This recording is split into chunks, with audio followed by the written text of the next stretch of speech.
Boa tarde a todos, saudações agroecológicas. Mais uma vez estamos aqui com Dialogando com a Agroecologia. Nós conseguimos convidar Marcia Hanze e Karen Hanze. No momento, quem já conseguiu logar foi a Karen, que está aqui com a gente, já aguardando. Ela, dentre muitas coisas do currículo dela, né, ela é filha da Marcia, que já é um grande estímulo. Ela escapou da engenharia mecânica para trabalhar na fazenda do Toca, com o mestre fundador do movimento da agrofloresta no Brasil, Ernest Goss. Em 2015, fundou o Epicentro Dalva, em Toledo, Minas Gerais, que é um centro de produção, formação e pesquisa em agricultura sintrópica. E é uma honra que eu passo agora a fala, né, para Karen, né, para que ela já comece a falar um pouco dessa experiência. Para o público que te assiste, Karen, são os nossos alunos do curso de tecnologia superior, de tecnologia em agroecologia. Aí você vai estar falando com o público de um modo geral. A gente tem desde o primeiro semestre até, inclusive, egressos que estão aqui presentes, né? Então, assim, muito obrigada pela sua participação e seja bem-vinda. Muito legal. Muito obrigada pelo convite. Adorei, legal. Surpresa, não sabia que era de Cruz das Almas, que é uma escola bem legal. Aí, já ouvi falar, conheço pessoas que passaram por aí, a Noni. Mas interessante, eu trabalho com agricultura sintrópica.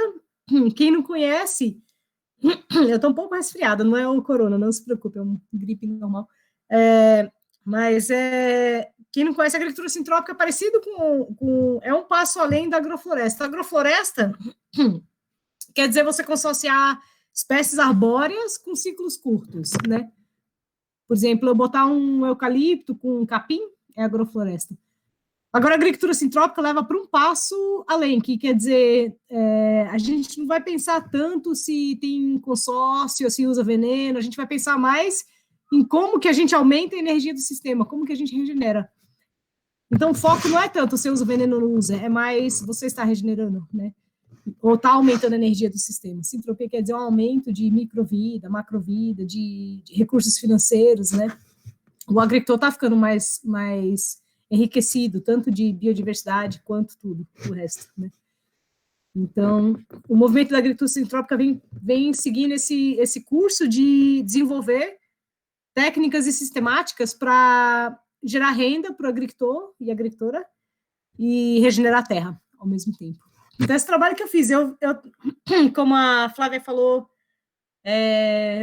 todo filho quer fazer um trabalho diferente dos pais, né? A gente não gosta de copiar os pais, então eu saí do movimento da agricultura, estudei engenharia mecânica, trabalhei na usina nuclear. Aí meu pai faleceu, eu voltei para o Brasil para resolver, e aí acabei voltando para a agricultura também, porque eu percebi que voltei para o sítio de infância, o Epicentro Dalva, que era o sítio da minha infância, eu cresci aqui até os 9 anos de idade, e aí eu vim aqui para vender o sítio e falei, não, eu vou plantar. E aí acabei trabalhando um ano na Fazenda da Toca, com Ernst Cut, desenvolvendo protótipos, né, em larga escala, que geram esse aumento de energia, né, que regeneram a Terra. Então, e eu estou no Dalva desde final de 2015, 2016. Então, é um projeto recente. Cada dia que passa, eu percebo que, nossa, eu não sabia nada mesmo. Peço para vocês que eu ainda me considero super iniciante, porque é muito profundo, né? É muito simples e muito profundo o conhecimento que existe na natureza, né? Nos processos da vida.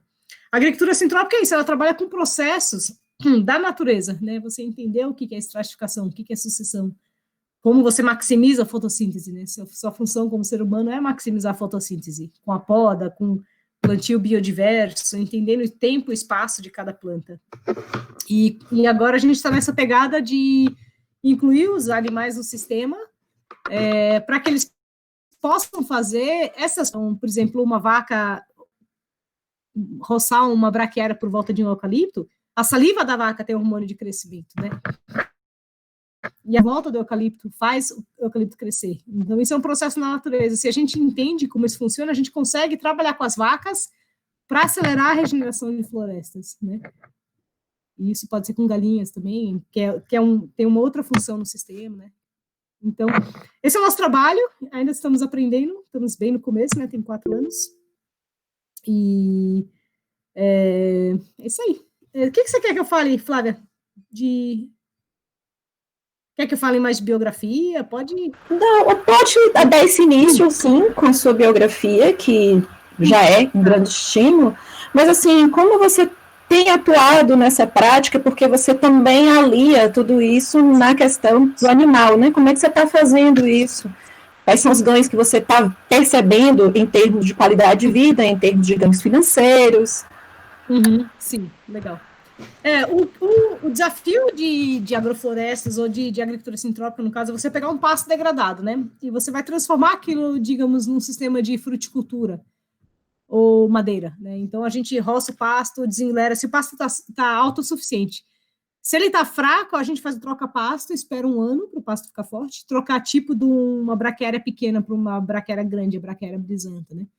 Ou então trocar por um capim mombaça, né? Aí você espera 1 ano, aí você vai usar o próprio capim para roçar, desenleirar, subsolar, rotativa, faixas de canteiros, né? Enleirar o capim, plantar seu consórcio de fruticultura de madeira. Essa ideia é incrível, funciona, só que tem um único problema: as árvores e as frutas demoram para gerar renda, né? Então, não é uma coisa viável para a maioria dos agricultores na minha região, por exemplo, que vivem de brócolis, de vagem, de batata, né? Que precisam daquela renda imediata, ou pelo menos dentro de 2, 3 meses. Eles não podem esperar 4 anos, né, para começar a tirar uma renda. E hoje em dia financiamento está complicado. Então, a entrada dos animais acelera a renda, né, faz uma renda intermediária, né, enquanto as frutas não chegam. Então, se eu pego um pasto degradado, suponhamos que ele está numa braquiaria, um pastinho bem curtinho, que não tem nenhuma matéria orgânica, a primeira coisa, eu vou trocar o pasto, esperar 1 ano. Então, eu preciso ter uma renda, ter uma horta, ter outras coisas acontecendo, né, enquanto esse pasto cresce. Depois que ele cresceu, eu vou roçar, desenleirar, fazer linhas norte e sul, né, de árvores, por exemplo, com fruticultura, sei lá o quê. E aí, nesses canteiros, eu posso investir em ciclos curtos também. Por exemplo, se eu quiser plantar tomate junto com as frutas, eu posso tirar um sustento com tomate, só que é uma outra estratégia, né? Eu vou precisar de irrigação, se for tomate. Ou, não de irrigação, mas vou precisar pelo menos de uma adubação muito mais intensa, né? De um cuidado muito maior, ter um trabalhinho de tutoramento lá. Então, a gente, quando planta frutas ou árvores, a gente precisa ter os ciclos curtos para tirar uma renda, e esse ciclo curto pode ser mandioca, batata doce, tomate, etc. Você tem um foco de 2, 3 curtos, né, que tenha uma função de descompactar a terra também, como a mandioca faz, né? A mandioca, ela descompacta a terra, formiga, né? Mas só os ciclos curtos, eles não é suficiente, né, para você se sustentar até as frutas começarem a produzir. Então, depois de 2 anos, 1 ano, 2 anos, quando as árvores se estabeleceram, você usando pasto para enleirar e cobrir as frutas, você pode entrar com galinhas, por exemplo, ou vacas, ou carneiros, né? E aí, as galinhas, a gente está fazendo um modelo que é um galinheiro com 6 piquetes rotacionados. É um galinheiro, assim, retangular. Se der para compartilhar a tela, eu posso até compartilhar um pouquinho como é o nosso galinheiro. E aí, a ideia... Pode sim. Você pode ficar à vontade em termos de usar a apresentação e usar, se você quiser compartilhar a tela. Eu posso até, tá? Vou ver como é que é. Eu não conheço esse Google Meets, primeira vez. Dá para apresentar. Qualquer coisa eu mostro umas fotos, umas imagens depois dos galinheiros, do piquete rotacional em agrofloresta. Mas a ideia é que você primeiro tem os ciclos curtos, depois você entra com animais, e depois vai vir a produção de frutas, né? O ideal para galinha ou todos os animais é a gente ter um modelo de cerca elétrica, que aí você consegue usar uma área maior, ter um rebanho maior com um custo bem mais baixo. Mas no Brasil, cerca elétrica para galinha quase não existe, né? Aquelas telas elétricas, né? Então a gente fez um sistema fixo, que é um custo bem mais alto, mas aí a ideia é você ter uma rotação das galinhas, né? Nos piquetes das agroflorestas, e elas fazem essa função da roçada, da capina, do capim, da adubação, né? Ela faz a manejo de ervas. Então, cada animal tem sua função no sistema. Ela pertence à floresta, né? Quem pensa que vaca é de pasto e coloca a vaca em pasto está completamente enganado, que é quase todo mundo, né? Então, a vaca não é natural dela ficar num pasto totalmente sem árvores. Ela pertence àquelas bordas de floresta, e ela faz essa função de comer sementes florestais, que dá semente, e comer o capim, e ela vai aumentando a floresta. O cavalo já vem dos pampas, né? O cavalo já tem outro mecanismo de capim, ele já aceita mais pastos abertos. Já a galinha, ela pertence a florestas também, e ela faz esse trabalho que a gente chama de capina seletiva, porque o alimento principal da galinha são as raízes, né? Todo mundo acha que é milho e soja, é a gente que inventou essa brincadeira. Mas a comida principal da galinha é 70% raiz, 7% insetos, isso num sistema natural dela, né? Que ela é um pássaro, né? Existe um grupo que chama Cúpula Mundial das Galinhas, né? E eles se encontram e estudam o comportamento natural das galinhas. Eles descobriram que esse é o mais natural delas em termos de alimentação, que é 70% raiz de plantas, né? 7% insetos, e o resto são os grãos, frutinhas, folhas que caem na floresta, né? Então, o que quer dizer? A galinha ela tem essa função dentro de uma floresta de fazer capina seletiva. Ela é um rebanho que vai migrando na floresta, né? E ela arranca as plantas que não deveriam estar lá. Suponhamos a trapoeraba, o tiririca, né? Ela arranca fora e come a raiz da planta. Então, por isso que a rotação da galinha é essencial no sistema agroflorestal, para você não ter esse risco dela fazer um terreiro. Todo mundo aqui conhece terreiro de galinha, né? Um lugar só, sem rotação, 10 galinhas compactam mais que um elefante. E é exatamente por isso, porque a alimentação da galinha é raiz. Então, ela come a folha, e se ela não tem espaço, se você não rotaciona ela, quando chega no finalzinho da folha, a parte preferida dela, que é a raiz. Então, a galinha tem serviço que, se você sabe aplicar e trabalhar com ela, ela tem um papel super positivo dentro do sistema, não só de adubação com fósforo e nitrogênio, etc., mas também com esse trabalho de arrancar as plantas que você gostaria que ela não estivesse lá. E também ela come os capins por volta das árvores, né? Que nem a vaca. E o fato de você ter uma árvore e a galinha comer o capim por volta dessa árvore, o capim vai soltar o hormônio de crescimento, né, o ácido tiberélico, o orion, etc. E isso faz com que a árvore cresça mais rápido. O que quer dizer? Se você sabe trabalhar com a galinha, você consegue acelerar a sua regeneração. Se você faz errado, deixar num lugar só, você transforma aquela terra num terreiro e um deserto bem rapidinho. Agora, às vezes é gostoso ter um terreirinho por volta de casa, eu não sou contra, né? Não vou criticar. Então, deixar as galinhazinhas soltas por volta de casa, quem gosta de terreiro por volta de casa, funciona. Agora, para a produção de ovos, se você está pensando em ter 300, 400 mil, 5 mil galinhas, é interessante pensar numa rotação, e aí é legal pensar em dividir em módulos, né? O que a gente está fazendo aqui estamos com o objetivo de chegar a 1.000 galinhas, que até 1999 você não precisa ter registro, né? É bem mais fácil em termos de legislação. A gente está agora com 250 galinhas, começando esse processo. E aí eu vou compartilhar a tela com vocês, vou ver se eu acho um desenho, para explicar um pouquinho como é que é o sistema de rotação. Deixa eu ver. Aguenta rapidinho que eu vou procurar. Tranquilo, Karen, pode ficar à vontade.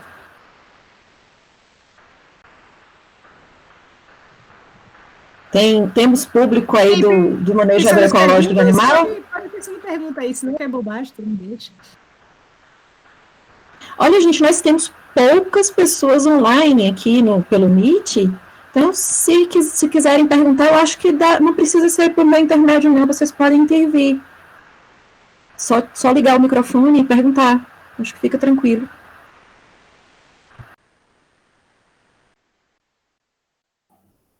Karen, boa tarde, eu sou a professora Tatiana, e eu fico doida com essa parte de animal, porque é a parte justamente que eu trabalho com os alunos, né, e aí, cada vez que você fala, aí vem mais coisa na minha cabeça.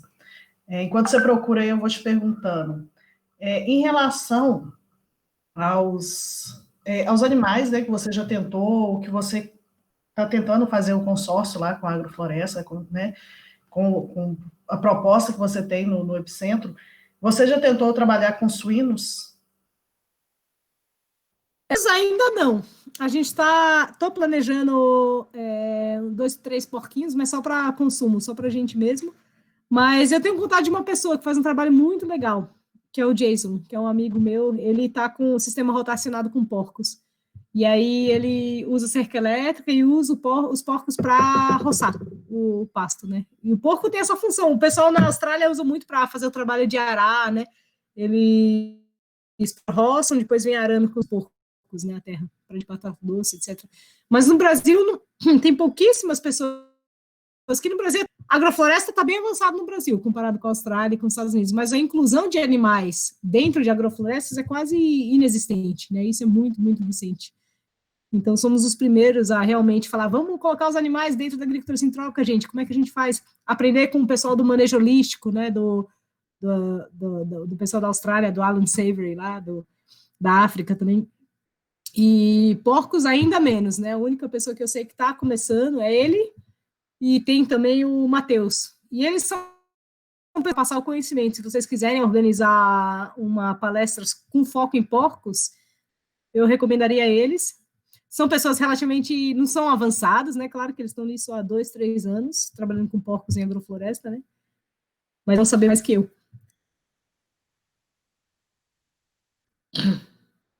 Eu vou ver se eu acho que... Vou achar aqui a apresentação rapidinho de galinhas. Porque, assim, eu posso falar de muitas coisas, mas eu estou sentindo que aqui o maior interesse seria as aves em agrofloresta, né? Se vocês quiserem, eu posso fazer uma apresentação que eu fiz nesse último curso de criação de galinhas, né? Um basicão de galinhas e sistemas agroflorestais. Ou teria Fique à vontade. Fique à vontade. O que você apresentar para a gente vai ser, assim, fantástico. A gente sabe disso. A gente está aqui ansioso. Vocês são fofos, né? Topa qualquer negócio. Tem também, que a gente está trabalhando, a gente tem óleos essenciais, fruticultura, que foi o que eu comecei, galinha assim, uns 8 meses que eu estou começando, né? Professor Daniel trabalha com óleos essenciais, ó. Ah, legal. Os óleos é a minha parceira, Rosângela, que ela tem uma empresa que chama Bibalm, então a gente fica só de peão colhendo, que ela mandar, a gente colhe e leva para ela, e ela destila. A gente está destilando alecrim do campo, goiaba, que mais? Eucalipto um pouquinho, cipreste, pinos, mas principalmente alecrim do campo e goiaba, que é para a empresa dela. De goiaba? De goiaba? A folha da goiaba? Oi? Cortou um pouquinho. É a folha da goiaba? Desculpe, a minha internet está ruim também. Isso. A folha da goiaba. A goiaba que é espontâneo, então, óleo essencial é incrível, é muito bom, né, óleo essencial, porque é uma rendinha complementar para o sítio, né? Para você viver de óleos, assim como horticultura, você tem que ter escala, né? E eu vendi para merenda escolar no começo, e foi difícil pagar as contas. E óleo essencial, a mesma coisa. A gente está com uma dorna pequena de 100 litros, mas agrega valor, né? Agrega renda para o sítio. Sim. Imagino que... E tem muitos amigos agora que estão comprando também. Então, todo mundo que tem um sítio tem que ter o galinheiro, a horta, o sistema de fruticultura e um destilador, né? Eu acho que tem que virar norma para todo mundo. Mas você trabalha com... Você está trabalhando com óleos essenciais também, Daniel? Sim, eu trabalho, na verdade, com várias coisas. A gente faz um pouquinho, eu com a parte de plantas, né, de produção vegetal, mas óleos essenciais é um dos interesses que eu tenho. A gente faz algumas coisas aí. Só que o de goiaba, da folha da goiaba, eu não conhecia. Interessante. O pessoal usa para tratar diabetes, né?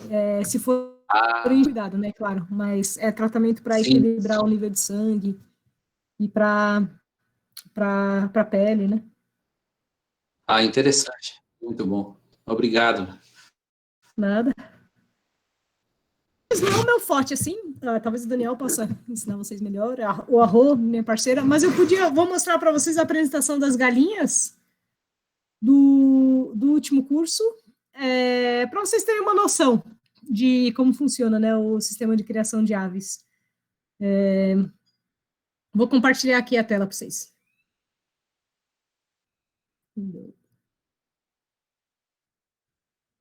Vocês estão vendo essa Você vai encontrar um espaço escrito... Isso, parece que já está vindo sua apresentação. Perfeito.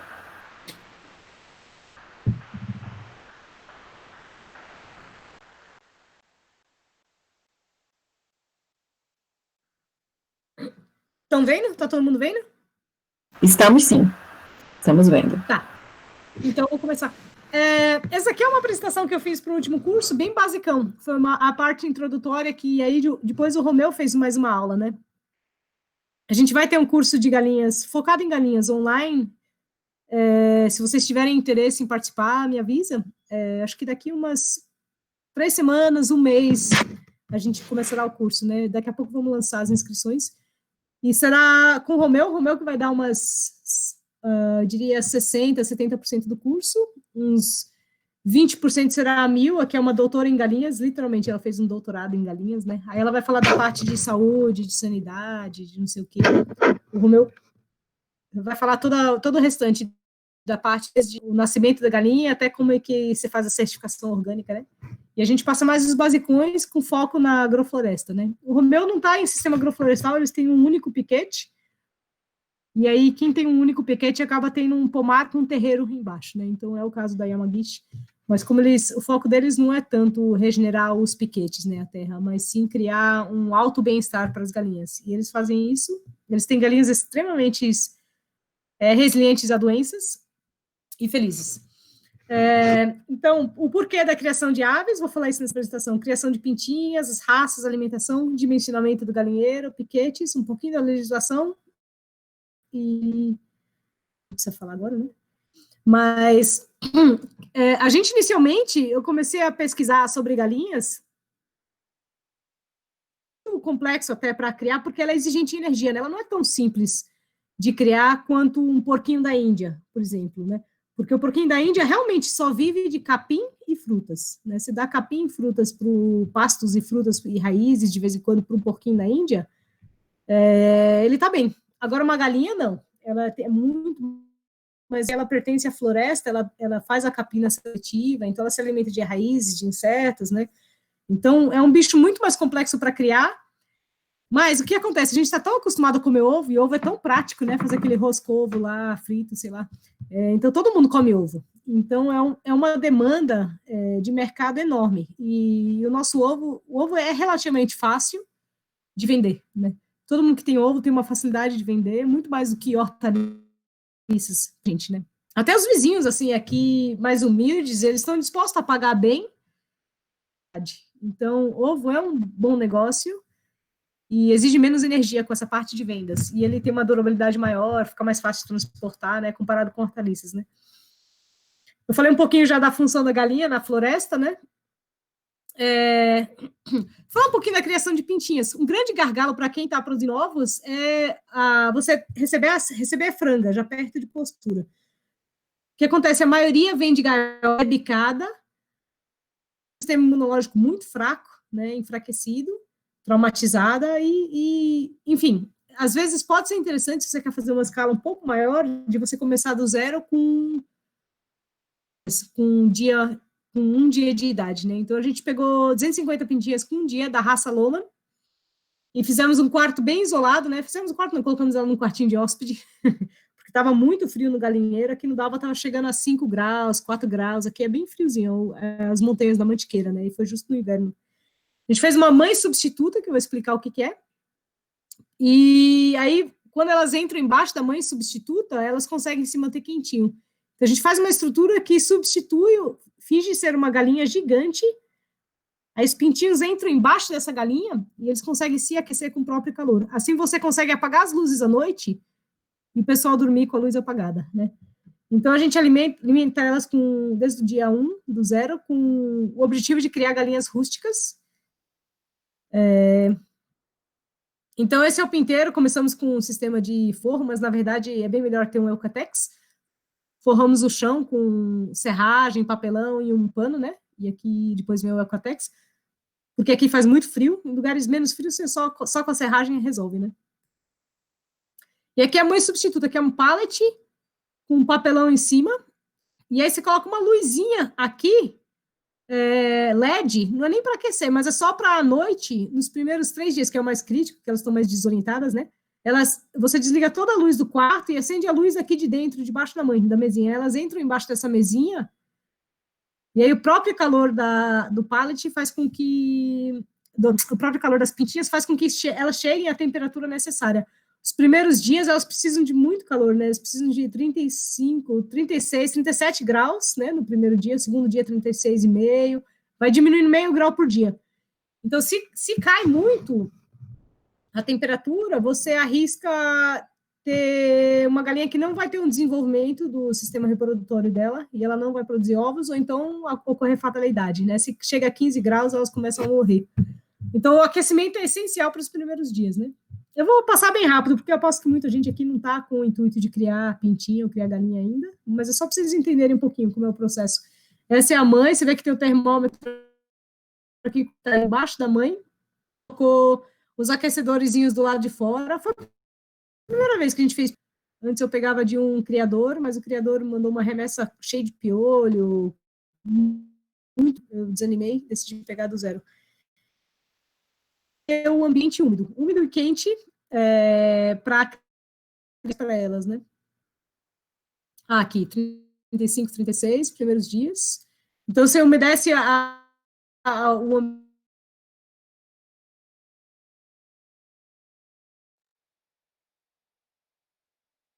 sacos de ráfia. Entra lá dentro, fecha as cortinas por volta, e aí você fica olhando a temperatura. Você vai ver que a temperatura às vezes está 22, 21, começa a subir 22, 23, 24, 25. É incrível. Né? E depois de uns 20 minutos está 36, na temperatura que o pintinho precisa, mais ou menos. Às vezes até mais, 37, 38, porque a temperatura do pintinho é 41 graus, né? Então, você usa essa estrutura para substituir a galinha gigante. Também, principalmente nos primeiros dias, com o tempo o lugar vai ficando úmido, porque elas vão fazendo o cocôzinho delas, o cocô úmido, né? E aí já não vira mais um problema. A gente colocou uns galhos também de goiaba, de outros ali, para criar tipo um parque de diversão. Nosso intuito é realmente criar galinhas fortes com rusticidade de galinhas caipiras, burucutus, mas são galinhas poedeiras de raça, né? Então, todo mundo fala que galinha poedeira é fraquinha, tem um sisteminha imunológico fraco, não aguenta fazer nada, mas, na verdade, o motivo que elas são assim é por terem sido criadas em gaiolas, né, e serem debicadas e terem sido alimentadas somente com milho e premix, que o premix é os microelementos, macroelementos que colocam na mistura da ração, né. E aí a alimentação, isso que é o grande barato, né, a gente faz uma alimentação para criar umas galinhas bem brucutus. Os primeiros 3 dias, você dá só arroz integral, cru, enorme, perto da mãe aqui a mãe se faz uma pilha enorme, você vê elas estão aqui comendo arroz. Você dá só arroz, e ela come arroz, o intuito disso é para criar um papo grande, você quer que elas fortaleçam o papo delas, né, tem desenvolvido. No 4º dia até o 10º dia, você inclui uma gema de ovo mexido, no total, nesse todo, você vai dando aos poucos, você começa com essas 250 pintinhas, a gente deu 20 ovos no primeiro dia, 30 no segundo, 50 no terceiro. A ideia de dar gema de ovo de uma galinha velha é que aí você dá os anticorpos para os pintinhos, ficando com um sistema imunológico mais forte, né? E aí depois a gente dá no 4º dia adiante, dá capim e começa a dar ração também de crescimento inicial, né? Como é que eu faço para isso aqui? Opa! E aí, eu sei que é bastante informação que eu vou passar aqui bem rapidinho, então não se assustem. Muita gente fala, ai, galinha é muito complicado, né, depois de ver isso. Então, mas é só, eu tô passando bastante informação. Criar, na verdade, criar é relativamente sim uma galinha poedeira com alta produtividade, o que eu digo, de 10 galinhas, você ter 9 ovos por dia, com custo baixo e resistente, exige um pouco de pesquisa, né, de vocês fazerem os estudos, os testes. Alimentos complementares que a gente deu para as galinhas, também demos leucena, moringa, alecrim do campo, aguapé. Aqui é o Romeu foi o nosso professor, e ele recebeu 3.200 galinhas, passou 250 galinhas para a gente, né? Pintinhos, quer dizer. Aí das raças, temos as que a gente mais conhece são a Lohmann, a High Sex, Novogen e GLC, né? A gente está mais acostumado com a Lohmann, mas a gente estudou um pouquinho, tivemos a High Sex também. A Novogen é parecido com essas duas acima, A GLC é uma raça relativamente ficando popular agora, mas é uma raça bem mais rústica, bem mais resistente, ela é mais antiga, né, mais arcaica, então ela aguenta ela é mais resistente a doenças, aguenta mais variabilidade de alimentos, né, só que ela é bem mais selvagem. Então eu tenho um vizinho que tem até uma criação com GLC, e ele diz que o rebanho chega a botar no telhado do galpão, elas sobem até o telhado, faz ninho lá em cima, então elas precisam de um poleiro bem mais íngreme, para que elas tenham elas gostam de escalar, né, são muito mais próximo aos passos, o Loman, por exemplo. Então elas precisam de altura e precisam de um puleiro que seja mais íngreme. Já a Loman, é interessante você ter um puleiro mais achatado, né, que ela é um pouquinho mais... Aí aqui a alimentação das aves adultas, né, muito comum para quem está começando galinhas agroecológicas, tentar largar a ração de cara e alimentar só com produtos naturais, com capins picados, você acabar desnutrindo suas galinhas, né? Então, você não só tem uma perda enorme na produção de ovos, mas também você vai ter um tempo enorme para recuperar a saúde dela, e você vai acabar com uma galinha que está desnutrida, com problema de saúde. Então, é importante vocês começarem com comum mesmo, começa com a ração que seja, e aos poucos vocês vão se substituindo com a silagem de mandioca, com as rações formuladas em casa, mas entendam primeiro como funciona a necessidade da galinha de proteína, gordura e carboidrato, né? Então, começa com simples, que seja com milhos, piquetes ou ração. Se for galinha poedeira, você tem que ter uma alimentação um pouco mais equilibrada para otimizar a produção, né? Se é caipira, já começa mais simples, e aos poucos vocês vão substituindo. E aí, se eu substituir, por exemplo, 10% da ração com silagem de mandioca, eu observo, se a produção não caiu, é porque tá ok, né? Aí, daqui 2 semanas, eu substituo 15%, depois eu substituo 20%, e assim por diante. Você vai substituindo a formulação nova com a antiga, e essa nova pode ser silagem de mandioca, pode ser outras coisas, e observando como isso afeta a produção. Se afetar, é porque não tá legal para a saúde delas. Quando começa a cair a produção, é o ponto que você, aí você tem que parar ali ou até subir um pouquinho. Aqui são umas alimentações alternativas, né? Tem silagem de mandioca, farinha de margaridão, silagem de margaridão, soro de leite, kefir de leite, milho germinado, cana, frutas. Então tem como você sair aos poucos da ração, só cuidado para não sair muito rápido, sem entender as necessidades nutricionais da galinha. É que nem a gente, né, o ser humano, de repente cai numa pegada, vou ser vegana, natural, não sei o quê, não sei o quê, não sei o quê, e a pessoa começa a ter queda de cabelo, ficar muito magro, né, ficar desnutrido, por não entender que o corpo precisa de energia, né, então a gente não pode não dar energia para a galinha. Eu vi isso muito acontecer com as pessoas do movimento de agroecologia, querendo sair do milho e da soja rápido, mas desnutrir as bichinhas, né. Mas é possível sair. O Romeu alimenta 50% com ração, o resto é silagem de mandioca, ele tem 19 mil galinhas, né? A gente está mais ou menos nessa mesma proporção, só que a gente não faz só silagem de mandioca, a gente faz também cana, corta cana no meio, soro de leite, farinha de margaridão e milho germinado. A alimentação comum da galinha, a ração é um carboidrato, uma leguminosa e o pré-mix, ou núcleos, né? E aí, de acordo com a idade dela, ela precisa de mais carboidrato ou mais proteína. Então, se a galinha só come isso, que é o mais... É interessante ela ter um pasto, comer outras coisas, e eventualmente você sair disso. Mas para a galera que está na granja, as galinhas que estão na granja, ou galinhas que são criadas somente com ração, eles normalmente acabam tendo um corpo e, consequentemente, um ovo com muito mais ômega 6 e menos ômega 3. Saudável. O que quer dizer? Uma carne, um ovo leite que tem mais ômega 6 e menos ômega 3 é mais inflamatório do que um animal com capins.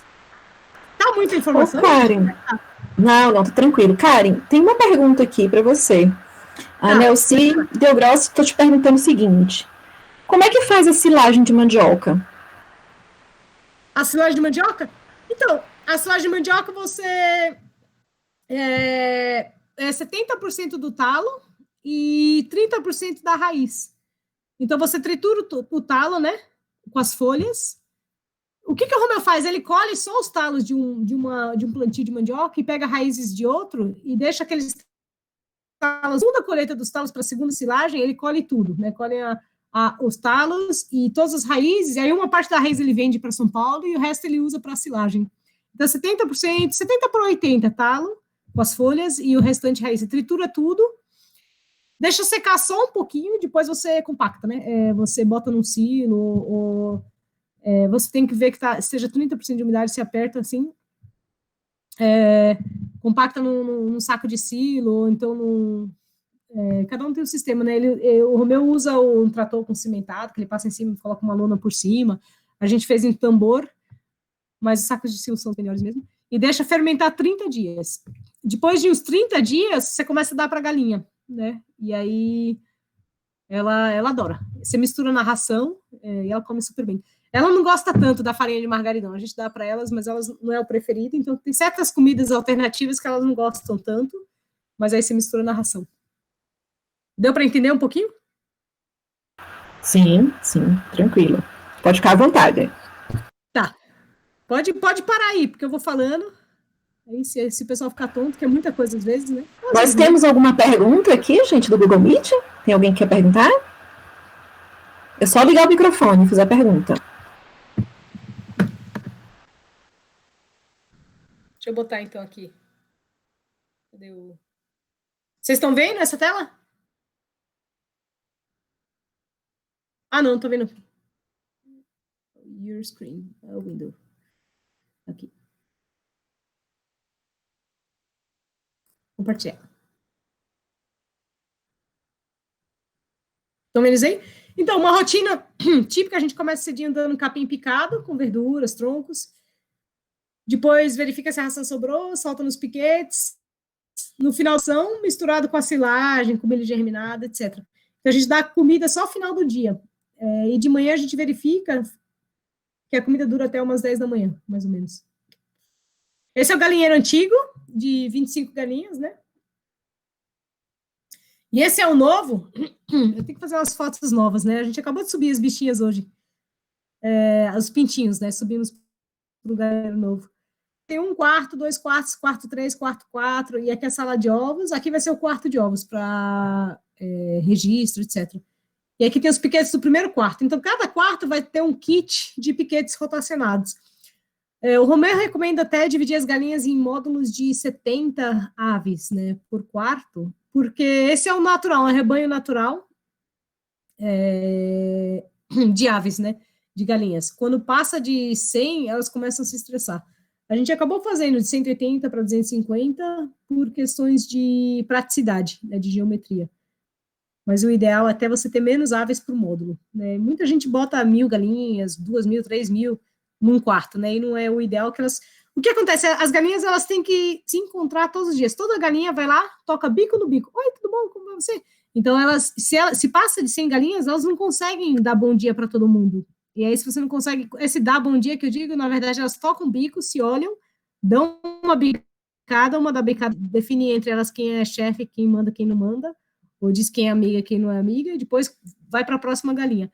Se tem muitas galinhas, elas não conseguem fazer isso com todo mundo, não conseguem dar bom dia ou brigar com todo mundo. E aí começa a estressar elas. Então, mas a gente fez 250 nas fomos que fizemos por questões de praticidade mesmo. E aí tem os piquetes.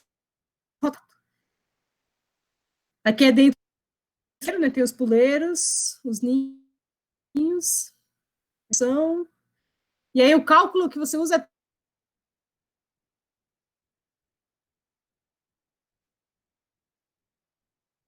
pelo menos, o mínimo é 3 metros quadrados total de piquete. A gente calculou 240 aves. Plantando piquete tem moringa, leucena, margaridão, guandu, graminhas, né? Fazer uma agrofloresta para as galinhas, né? Legislação, você tem 2 tipos, que é o cadastro e o registro. O cadastro é quando menos de 1.000 galinhas, né? Registro é quando você precisa ter o certificado, ter uma sala de ovos, é bem mais caro. Você tem que investir pelo menos entre 30 e 60 mil reais a mais para ter o registro, porque você vai precisar da sala de ovos, tem que ter tudo azulejado, ovoscopia, tarará. E pode ser que a gente faça isso, vender em lojas, supermercados, hospitais, né, etc. Então, sem o registro, você não consegue vender. Mas é um custo alto para fazer o registro. Vender informal muitas vezes é mais rentável, dá mais dinheiro do que vender formal se você não tem muitas aves, né? Que a vacina, não vou entrar. Mas é isso, essa é a apresentação que eu fiz de galinha. Eu senti que esse era o grupo, o interesse era meio que galinhas, então eu joguei um monte de informações aí para vocês. Não sei se era isso que vocês estavam interessados, mas... Sim, sim. As informações com certeza estão sendo ricas. A professora Tatiana, que é a nossa professora titulada da área de manejo agroecológico de produção animal, né, ela estava ansiosa por essa conversa, porque ela sabe que tem as necessidades mais voltadas para a sustentabilidade, né, e o seu olhar de vivência traz esse enriquecimento para a gente. Daniel, o que você acha de intervir aí, né, com seu conhecimento nessa questão de homeopatia? Eu vi que ela falou que usa alguma coisa para medicação das aves, e você é o professor da homeopatia, o que você acha de ou pedir informação ou dar alguma informação dessa área de homeopatia? Legal. Então, Karen, eu trabalho com uso de homeopatia, mas em plantas, né? E em animais eu tenho pouco conhecimento, não tenho muito. Mas seria uma outra professora que trabalha com o uso da homeopatia para os animais. Mas o que você costuma usar mais? E para que temas você costuma usar as homeopatias? Homeopatia... Você usa aí ou compra? A gente está dando muito... A gente vai dar Artemisia na Anua para as galinhas. Mas homeopatia, elas não estão doentes, estão super saudáveis, rústicas, né? Felizes.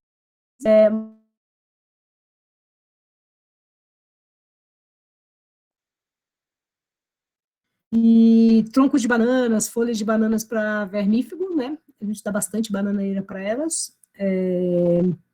Então, um alimento biodiverso, rico, muito a necessidade de remediação, né? E homeopatia eu entendo pouco, eu confesso, assim como plantas. Muita gente pergunta para mim, como é que você trata doença tal, tal, tal? Eu falei, cara, a gente quase não tem doença aqui. O que acontece? Cultura, quando você tem um sistema bem consorciado, bem rico, com bastante cobertura, se você investe em uma terra rica, né, você gasta muito menos energia tratando ou curando as árvores, né?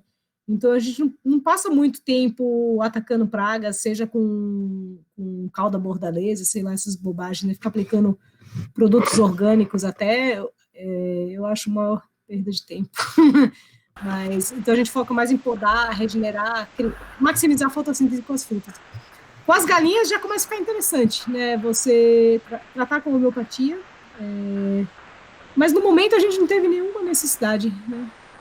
Não, essa sua fala é fantástica, Karen, porque quando eu começo minhas aulas de manejo agroecológico de pragas e de doenças, eu sempre falo para os meninos prestarem atenção no que eu estou falando no início, porque eles vão concluir ao final do semestre que não existe praga e não existe patógeno. Existe um erro de manejo que faz com que esses sinais apareçam mostrando que tem alguém fazendo muita coisa errada para que tenha necessidade de você ter que se preocupar com inseticida, com fungicida, nematicida e etc. Então é muito bom não ser só a fala da professora, que vive dizendo, gente, isso é uma mudança de olhar que a gente tem que ter, mas é uma pessoa que está vivendo e está dizendo aqui abertamente que tem uma área enorme e que ela não sabe o que é necessário usar para combater praga nenhuma, porque não existem pragas no sistema. Então, essa fala, para mim, ela é muito rica, porque as pessoas precisam entender que não precisa combater, precisa entender o sistema. E ao compreender o sistema, saber que você não precisa usar um antagonista no sistema, você precisa harmonizar o sistema. Exatamente, exatamente. O que acontece, por exemplo, quando uma fruta está no café, por exemplo, que é o extrato baixo, né? Café, quando a gente fala de extrato, vocês entendem que é 100% luz, alto 20% sombra, médio 40% sombra, baixo 80% sombra, rasteiro 100% sombra. Aí se eu pego um café, que é um extrato baixo, que ele quer 80% de sombra, coloca em pleno sol, numa monocultura. Porque a praga vai falar, pô, tá errado, esse café não é para ficar aqui, o café vai ficar estressado, vai soltar sinais de estresse, aí os bichinhos vão cair em cima, falando, não, vamos transformar essa matéria orgânica para que a gente consiga virar uma floresta equilibrada de novo. E aí o ser humano, que é bem inteligente, fica lá atacando as pragas, né? Em vez de tentar entender por que o café está estressado. Então, se a gente tenta fazer um consórcio do café onde este esteja realmente num extrato baixo, consorciar o café com noz pecan, por exemplo, ou com abacate, caqui, macadâmia, sei lá, tem 1 milhão de pessoas que pode consorciar com café, o café não vai ser atacado, né? Se ele está em equilíbrio, você vai ter até 1 ou 2 cafezinhos de 500 que vão ser atacados por algum outro motivo complexo que às vezes a gente não entende. Aí você pode até matar as formigas daquele único café que está sendo atacado lá pelos bichinhos, mas não vai ser aquele ataque drástico de pegar o campo inteiro e botar todo o campo no chão, né, que você vê nas monoculturas, seja orgânica ou seja convencional, né? O orgânico monocultura não é muito diferente, né? Eu acho que às vezes degrada mais a terra do que o orgânico, do que a monocultura com veneno, né? Vamos ver aqui se vocês são espertos até. A gente fez uma comparação de uma monocultura orgânica de laranja lá na toca, comparado com uma monocultura que usava veneno de laranja. A monocultura orgânica, a terra degradou mais do que a convencional, com veneno. Por quê? Vamos ver se a galera está prestando atenção aí. Tô brincando. Por que uma monocultura convencional, com veneno, com glifosato, com adubação química, idades horríveis da Monsanto, a terra ficou menos degradada do que uma monocultura tradicionalmente sem veneno, mas monocultura? Boa pergunta. Cadê os meus alunos aí para se manifestarem? Quem quiser fazer pergunta, gente, ou se manifestar, é só ligar o microfone. A professora Tatiana quer falar e o Éder também. Podem ficar à vontade. Inclusive, para responder a pergunta, para saber se vocês prestaram atenção nas minhas aulas. Eu quero uma resposta. Por que a terra com veneno ficou mais regenerada do que a terra sem veneno? Os dois com a mesma monocultura, mesma laranja, mesmo tipo, tudo. Karen, eu vou, enquanto a gente dá tempo aí para eles pensarem, eu vou voltar um pouquinho nas aves lá. São 2 coisas que eu quero te perguntar. Primeiro, né, o Daniel falou, né, a questão da homeopatia, você falou que não está usando, não está tendo problema de doença, mas vocês estão tendo algum tratamento preventivo, assim, na alimentação, por exemplo, vocês colocam bananeira, né, o tronco da bananeira, ou alguma outra coisa, de forma preventiva, né, você falou que tem pouco tempo, 8 meses que vocês estão trabalhando com as aves aí, com as galinhas, mas se vocês estão tendo esse cuidado, alguma coisa nos ninhos, para, né, evitar a infestação de parasitos, alguma coisa assim, tá? E a outra pergunta que eu queria te fazer é em relação à fase inicial lá que você está com os pintinhos, né? Que é a primeira vez que vocês estão fazendo, e realmente a parte do pintinho ela é mais complicada, né? A gente tem que ter um cuidado muito maior com os animais. E você coloca que no 4º dia vocês colocam ração mais o capim picado. Isso para a gente, né, que estuda, que faz a zootecnia lá, isso aí para a gente é assim, a gente fica enlouquecido para entender, porque a gente a vida inteira aprendeu que para aves é muito mais difícil, porque eles são monogástricos, né, então eles não conseguem trabalhar, absorver bem a fibra, tal, e aí a gente fica assim, como que ela está dando para pintinho o capim picado? Então, assim, você tem uma porcentagem, então é uma coisa que instiga a gente a tentar aprender mais, buscar mais, né? E qual seria essa porcentagem que você está colocando de capim e de ração? Então, preventiva é exatamente isso. O arroz, né? Você dá o arroz cru, aquele tateto que é menorzinho, você vê que quando você bota o pintinho assim de um dia em cima de uma pilha de arroz, você fica assim olhando, não é possível que ele vai conseguir comer esse negócio. Você começa a bicar. E o arroz, o grão de arroz é maior que a cabeça do bicho, né? Você fica assim, não, ele não vai conseguir comer esse negócio, não acredito, velho. Como é que o Romeu tá doido? O Romeu tá fazendo isso. No Japão, eles fazem isso já há mais de 3.000 anos, né? São técnicas milenares de muitos anos de pesquisa. São mestres, né? E o Romeu aprendeu lá e ele aplica isso. Voltando à sua experiência, na faculdade o pessoal tem uma máfia com milho e soja, então eles querem que você compre milho e soja, né? Então essa é outra história. Mas vamos falar da experiência do Japão antiga, milenar, né?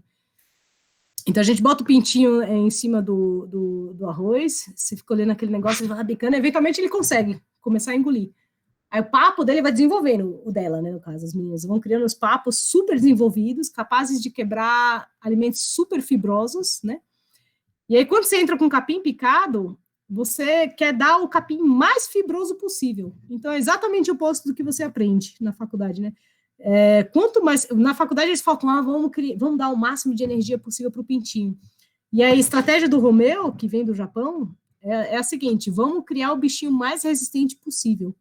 É tipo você pegar uma criança e colocar ela descalça na terra, cheia de bactéria. Você quer que ela crie um sistema resistente, com resistência às bactérias, né? Então, a gente dá um capim bem fibroso, preferencialmente tipo napier, mombaça, tritura. Até o Romeu estava dando a folha da cana, né? Verde, tem que ser um capim verde, mas bem fibroso.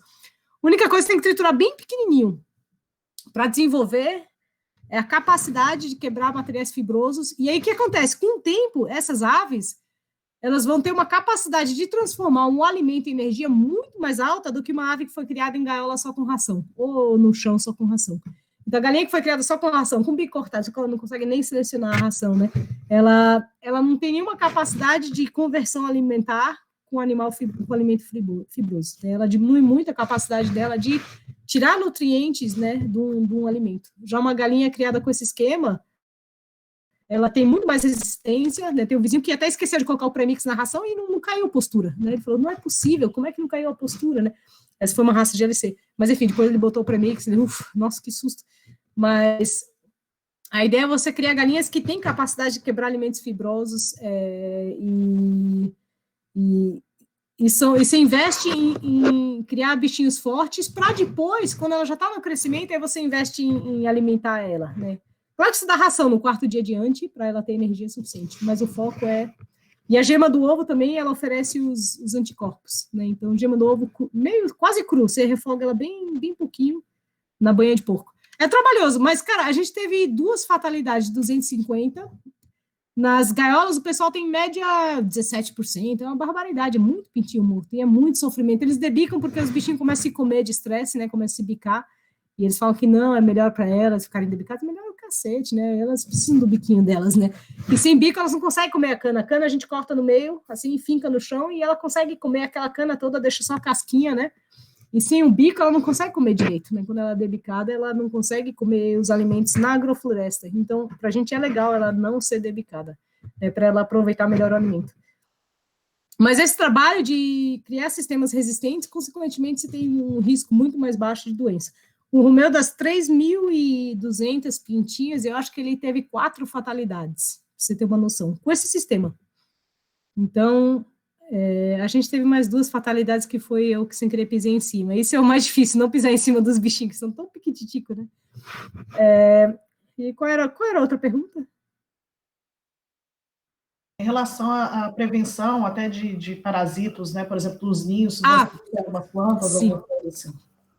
Para o ninho, é legal sempre ter um ambiente limpo, claro, assim, no sentido de cinza é muito bom para piolho. Quando eu recebi um rebanho mais velho perto de postura, o último rebanho antes de eu desistir e pegar pintinho de um dia, veio cheio de piolho, aí a gente colocou muita cinza no galinheiro e isso já resolveu. Mas a gente faz óleo essencial de eucaliptus também, que se precisar a gente aplica nos ninhos, nos galinheiros. Mas para mim a melhor solução foi cinza, para piolho, né? Construção de galinheiro com bambu não é legal, porque o bambu acumula um pouco mais piolho. Mas a ideia é você ter uma quantidade de umidade e não ficar um ambiente muito úmido para a galinha, porque a galinha é um pássaro, né? Ela precisa de ar. Ela gosta de ambientes secos, não úmidos.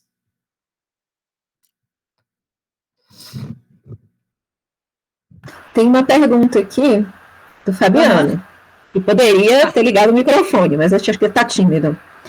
Quanto à questão de dar a gema de ovo, não é perigoso quando as aves crescerem, terem interesse de consumir os ovos no galinheiro? Não tem perigo. O que acontece quando a galinha está mais velha e uma galinha começa a bicar o ovo e comer o ovo, isso acontece às vezes, né? Normalmente são 3 motivos: deficiência de cálcio nutricional, né? Estresse.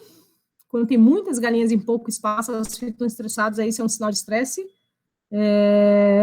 Nutricional, estresse, nós tínhamos um terceiro motivo. Gente, esqueci.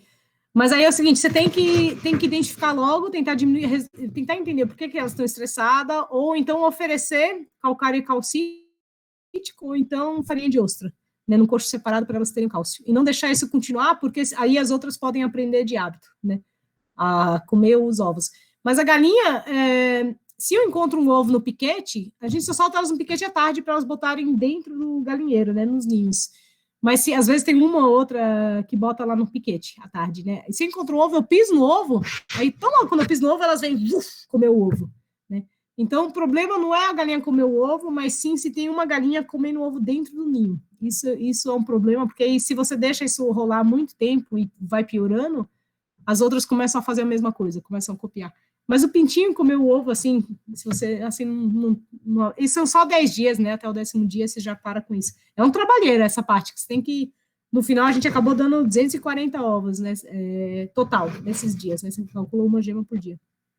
Mas eu acho que é a primeira vez que a gente faz com esse esquema, né, e eu acho que vai ser bem interessante comparar a saúde. Tem um até que vai comprar uma parte dos nossos pintinhos para comparar também com as que vieram de gaiola dele, né. Tem galinhas extremamente resistentes, com baixíssimo caso de doenças, né, e ele diz que isso tem a ver com essa sabedoria que vem do Japão de criar galinhas resistentes. Investir na saúde dela para depois minimizar custos com doença e maximizar a produção.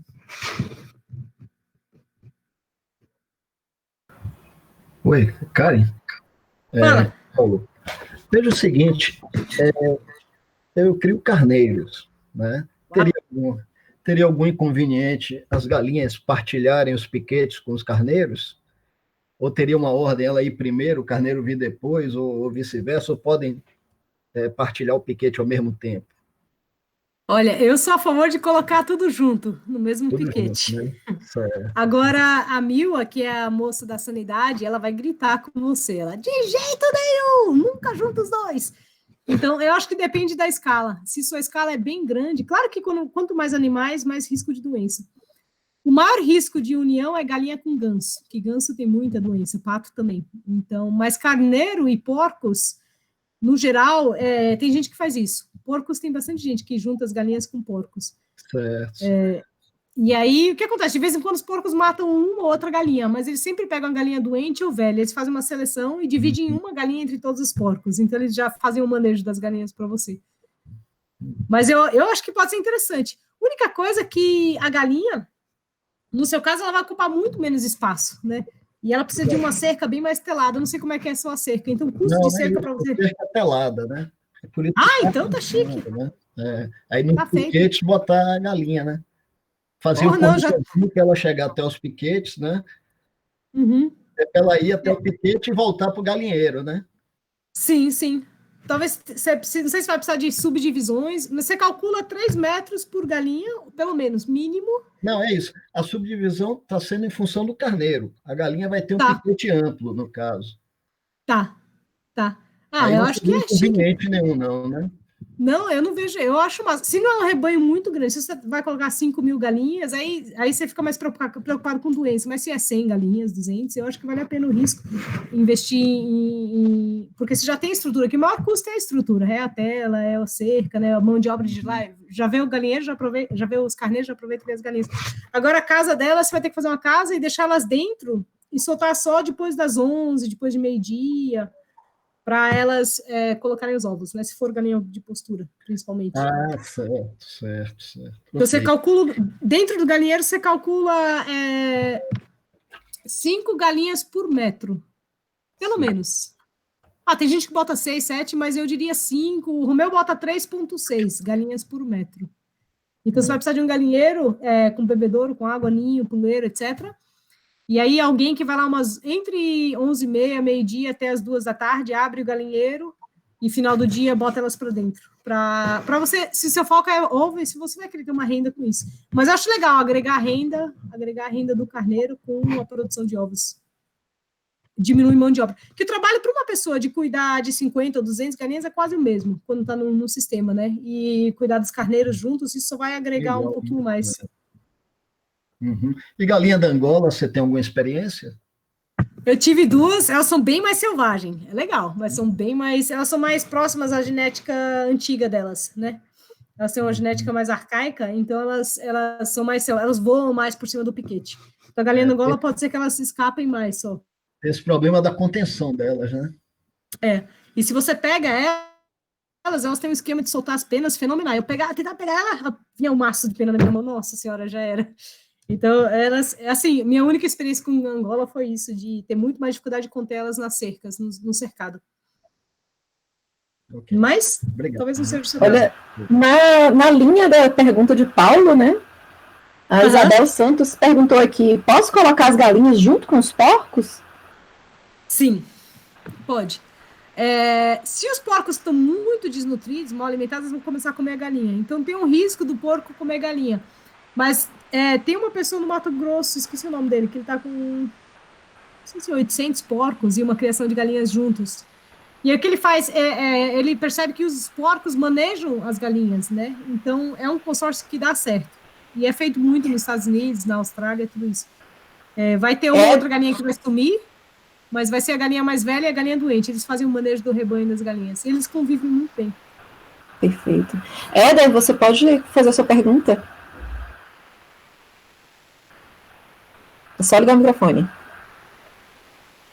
Pessoal, eu tenho duas dúvidas, na verdade.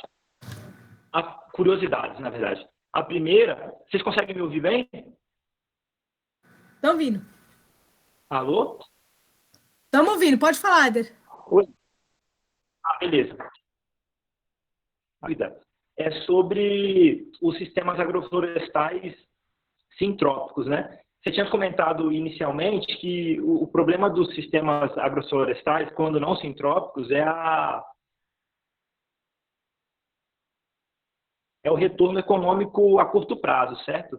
E aí, a minha pergunta junto com as galinhas, como que se dá, como é que é a preparação dos sistemas agroflorestais, sintrópicos, com a inserção de galinhas? Porque certamente você não vai poder colocar a olericultura, né, alfaces, como é que se dá? A segunda pergunta é dentro da...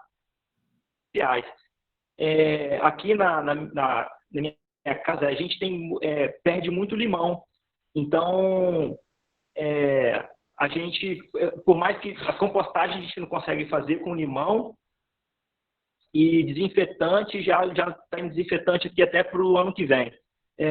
E aí, como é que você acha que é possível fazer óleo essencial a partir da casca do limão? Obrigado. Não, tem os amigos que fazem. O siciliano é o mais chique, né? O óleo mas não é bem essencial, o processo é um pouco diferente. O pessoal faz de limão cravo, não produz tanto óleo, depende muito do limão. O limão siciliano super chique para óleo, que tem mercado, né? Mas o limão, com certeza, sim, dá para fazer óleo.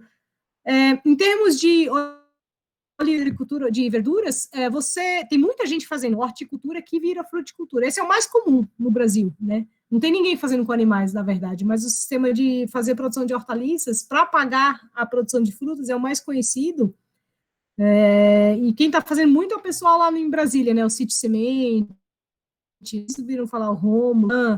Então, tem uma turma muito forte vivendo de hortaliças, né? Tirando produção de hortaliças, aí já é diferente. Não dá para você consorciar a horta com galinha com facilidade, né? Isso é complicado. Porque a galinha come muito joaninha, come muito minhocas, e a horta é muito propícia a desequilibrar e você começar a ter muito problema de pulgão, né? Então, galinha com fruticultura eu acho que é bem mais simples. Agora, você fazer uma produção de hortaliças, tem muita gente que faz bem. Se você tem um mercado para hortaliças e tem um interesse, uma paixão, é um caminho também, com certeza. Só que precisa ter um volume grande para pagar as contas, né? Que a gente descobriu aqui aos poucos. Então...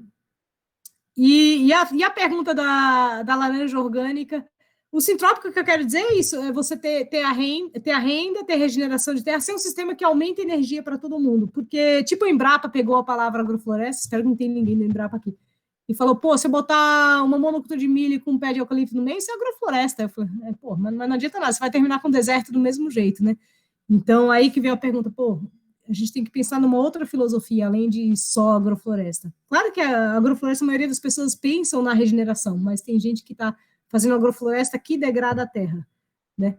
E aí vem aquela pergunta original, por que uma monocultura de laranja na toca degradou mais uma orgânica, mais do que uma monocultura com veneno? Aí vocês vão entender a palavra sintropia com isso, que tem a ver com os processos, né? Alguém aí, gente, quer? Manda aí, Éder, chuta aí, dá um chute, você que já está ao vivo. Eu vou chamar, igual aquele show do milhão, vou chamar os universitários aí, ó, para os professores também. O pessoal fica acanhado com o professor perto, ó, para ir. A gente pode desligar a câmera aqui, o microfone, sair um pouco para os alunos poderem responder, para eles não ficarem acanhados. Fico acanhado, essa turma tá bem acanhadinha. Viu? Então, vou dar a resposta para vocês, que daqui a pouco eu vou ter que subir lá, fechar o galinheiro até, tem que botar elas para dormir. Na monocultura orgânica, você passa o trator na laranja 32 vezes no campo, aplicando produtos naturais. Calda bordaleza, barará, contra isso, bicho mineiro, não sei, cinza, não. Então, a compactação do trator, 32 vezes por ano, o trator vai lá no campo, aplica algum produtinho natural, orgânico, bonitinho, fofinho, que custa uma fortuna. A compactação do trator degradou tanta terra, matou tanta vida, muito mais do que o sistema onde tinha laranja convencional, onde eles aplicavam glifosato e adubação química. Lá eles passavam o trator 3 vezes ao ano.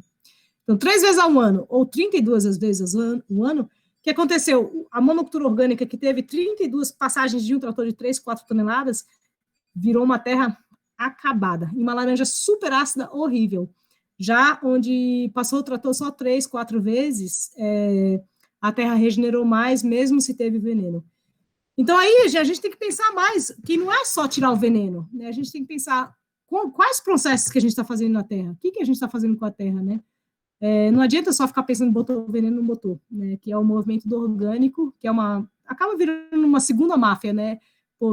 Vão vender produto orgânico, você botou veneno, não botou, vira um caça-bruxa, mas na verdade não tem interesse na regeneração da terra. Então eu gostaria que vocês pensassem até nos seus dias e dias, no que vocês estão fazendo, de vocês entenderem realmente os processos que são feitos com a terra, com o quintal de vocês, com a roça de vocês. O que vocês estão fazendo de passagem de trator, como é que é entender um pouco estratificação, sucessão. Uma cartilha muito bom para vocês lerem é aquela Agroflorestando o Mundo, do Facão ao Trator, um PDF gratuito. Vocês devem conhecer, né? Eu vou escrever aqui nos comentários. O Mundo do Facão ao Trator. Tá sem o tiozinho no facão lá. PDF gratuito no Coopera Floresta. E dá uma olhada nessa cartilha, que vocês vão entender um pouco o que é extrato, o que é sucessão. A primeira metade é meio blá, blá, blá, pula essa primeira metade, a segunda metade já fica um pouco mais técnica, e te dá as tabelas de qual árvore, quanto tempo e qual é o extrato de cada árvore, né? Qual a função de cada árvore. Então, vocês começar a entender um pouquinho os processos na natureza, e tentar trabalhar com os processos, que quanto mais vocês investem em regeneração, mais rica que fica a sua terra e, consequentemente, mais rica que fica o bolso, né? O agricultor e a agricultora vai ficando cada vez mais pobre conforme a terra vai empobrecendo, que eles vão tendo cada vez menos produção e mais trabalho, e dependência em insumos, né? Isso aí, gente, eu vou ter que subir para fechar as bichinhas. Sim, Karen, fantástico. Uma pessoa... Manda bala. Última pergunta aí da Tati, pode mandar, Tati.